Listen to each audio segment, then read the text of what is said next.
Maka insya Allah ketika berada di pondok pesantren dengan lingkungan yang baik, ya, dengan lingkungan yang islami, lingkungan yang jauh dari kejahiliahan, jauh dari kemaksiatan, jauh dari pendidikan sekulerisme, ya, insya Allah, ya, pendidikan ini menjadi tempat terbaik untuk bisa menumbuhkan dalam hati putra putri kita semangat untuk sukses dunia akhirat, insya Allah, ya.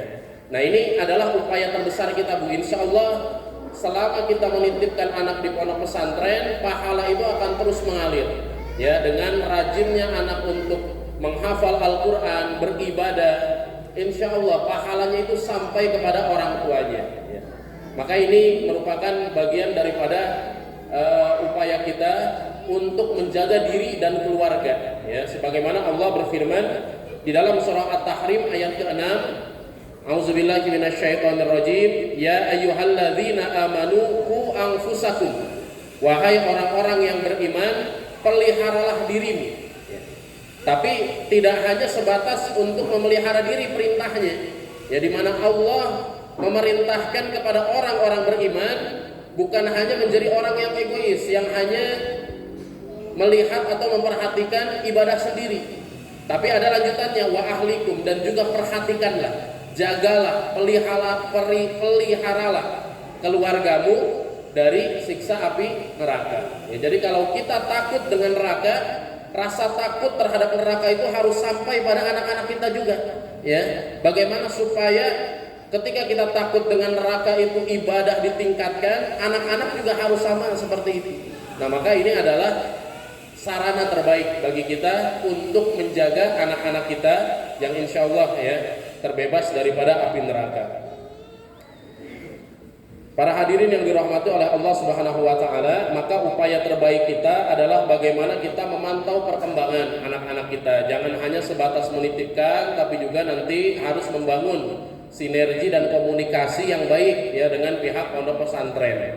Jadi jangan sampai anak dititip di sini tapi kita tidak tahu perkembangannya seperti apa saja pencapaian-pencapaian yang sudah dilakukan atau yang sudah dicapai oleh putra-putri kita, ya. Karena seperti ini, Bu, yang pertama, karena itu adalah bagian daripada kewajiban kita, tanggung jawab kita sebagai orang tua. Yang kedua, anak ketika orang tuanya tidak peduli, maka serajin dan sepandai apapun anak, lama-lama nanti semangatnya akan menurun, ya. Itu banyak terjadi, ya, kasus belakangan ini, apalagi Gen Z, Gen Alpha, ya. Mereka itu pada awalnya semangat, sebenarnya mereka punya kemauan yang tinggi, tapi ketika tidak didukung dengan support dari orang tua, itu sangat melemahkan semangatnya, ya. Karena reward atau penghargaan itu kan sangat penting, apalagi sifatnya memang controlling, ya, supaya kita juga mengetahui bagaimana perkembangan anak dan bisa dikomunikasikan dengan pondok pesantren. Misalkan ada yang memang sudah punya hafalan anaknya, sudah punya hafalan Al-Quran, akan tetapi ketika telah di pondok terjadi penurunan, ya. Nah, itu kan bisa dikomunikasikan kepada pihak pondok pesantren. Kalau kita tidak perhatian, bagaimana kita bisa tahu, ya, ketika anak ini sedang mengalami penurunan dalam semangat belajarnya. Nah, ini adalah upaya yang paling utama dari support kita untuk putra-putri kita belajar di pondok pesantren Darussalamah Al-Mubarak. Dan juga yang tidak kalah pentingnya adalah sisi keorangtuaan kita, ya. Kalau bapak berarti kebapaan gitu, ya. Kalau ibu keibuan, kalau bapak kebapaan gitu, ya. Itu jangan sampai hilang, ya. Di sini ada sarana atau kesempatan 1 bulan sekali ada penjengukan, ya. Nah, ini kalau kita memiliki kesempatan atau kalau kita punya waktu luang, maka sebaiknya kita pergunakan, ya, penjengukan itu. Karena dengan ketika si anak dijenguk, di situ kita bisa terus mendorong semangatnya, ya. Kita terus mensupport, memotivasi, menanyakan apa saja kendala yang terjadi, menanyakan termasuk target-target belajar, suasana seperti apa, bahkan hal-hal yang terlihat seperti sepele atau biasa-biasa saja, ternyata seperti itu bisa sangat berpengaruh ya, bagi anak itu sangat berpengaruh ya.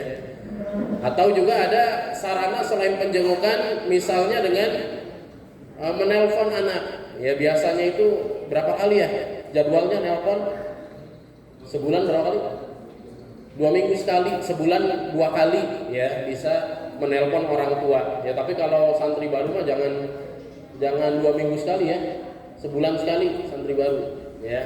Dijenguknya juga berapa lama ini baru boleh dijenguk? Nanti insya Allah dari Ustadz Aden ya, dari kesantrian ya. Karena biasanya masih rawan ya, masih begini nih, masih ababil ya, masih labil ya, belum teguh ya, belum stabil ya. Itu ini aja kelihatannya masih banyak yang teringat ya, teringat dengan rumah. Insya Allah ini menjadi rumah kedua bagi kita, pondok pesantren. Kemudian pesan saya terakhir untuk wali santri ya, mengenai support dari sisi, kalau tadi moral ya, nah sekarang material dari sisi finansial.